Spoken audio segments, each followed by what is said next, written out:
Naam, mtazamaji, watu wengi wamekuwa wakiuliza kwamba daktari, nahangaika sana kupunguza uzito lakini sipungui. Sasa leo nimekuandalia maelezo mafupi sana kwa nini hupungui, japo unaweka jitihada kubwa sana kuweza kufanya mazoezi, unaweka jitihada kubwa kupunguza chakula, lakini haupungui. Sasa hizi ni sababu ambazo zinaweza zikakupelekea ukashindwa kupungua kama inavyotakiwa. Sababu ya kwanza ni kukosa mpangilio mzuri wa chakula. Kuna mtu anakuwa na nia ya kupunguza idadi ya milo. Pengine anasema kwamba mimi nitakula mlo mmoja, badala ya milo mitatu nitakula mlo mmoja ili niweze kupunguza uzito. That is good. Vizuri kabisa. Lakini sasa unakuta mtu mwingine amepanga labda mlo wake uwe na wa mchana peke yake, lakini hapo katikati kuna milo mingine midogo midogo. Kuna vitu ambavyo tunavita snacks. Unaweza ukala ndizi, unaweza ukala nini, ukala nini, vitu vidogo vidogo. Wewe unaona ni vidogo lakini vinaongeza calories ndani ya mwili. Utakunywa soda, utapata juice kidogo. Wewe unaona kama ni vitu vidogo, lakini mwisho wa siku mpaka siku inaisha unakuwa umeongeza kiwango kingi sana cha calories ndani ya mwili. Lakini sababu ya pili ni kufanya mazoezi ndani ya muda mchache sana.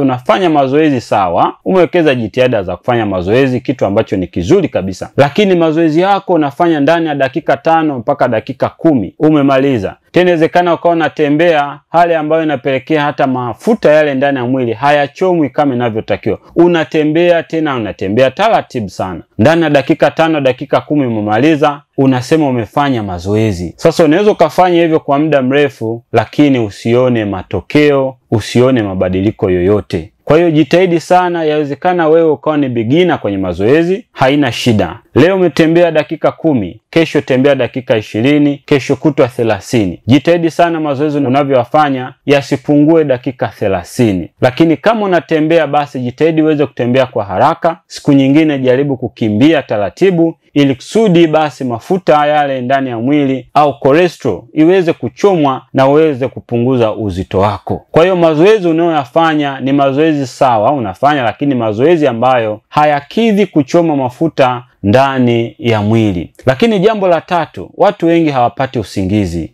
Unapokuwa na jitihada za kupunguza uzito na upati muda mwingi wa kupumzika, hiyo nayo inakuwa ni changamoto, kwa sababu mwili unapunguza uzito au unachoma mafuta kiurahisi zaidi unapokuwa katika mazingira ya kupumzika, mazingira ya kulala. Unapokuwa umelala pale, mwili ndipo unachoma mafuta vizuri zaidi. Kwa hiyo ni muhimu sana kupata walau masaa 7 mpaka 8 ya kupumzika, ili mwili basi uweze kuchoma mafuta vizuri na uzito wako uweze kupungua. Lakini vile vile epuka msongo wa mawazo. Unapokuwa na msongo wa mawazo, huwa kuna homoni ambayo inazalishwa ambayo inaitwa homoni ya cortisol. Homoni ile huwa inakupa hamu ya kula vyakula vyenye sukari, lakini vile vile vyakula vya kukaanga. Kwa hiyo unapokuwa na msongo wa mawazo, utatamani ule chakula fulani, utatamani tumie kitu fulani chenye sukari, ambacho hiyo yote inatokana na hamu, kutokana na uwepo wa hiyo homoni. Kwa hiyo msongo wa mawazo, unapokuwa katika jitihada za kupunguza uzito, msongo wa mawazo jaribu kuepukana nao. Lakini vile vile jambo la mwisho ni watu wengi wanakata tamaa mapema. Anavyokuwa amebalance chakula chake vizuri, anapoanza kufanya mazoezi, ndani ya wiki ya kwanza, wiki ya pili, watu wengi hapo ndipo wanashindwa kuendelea.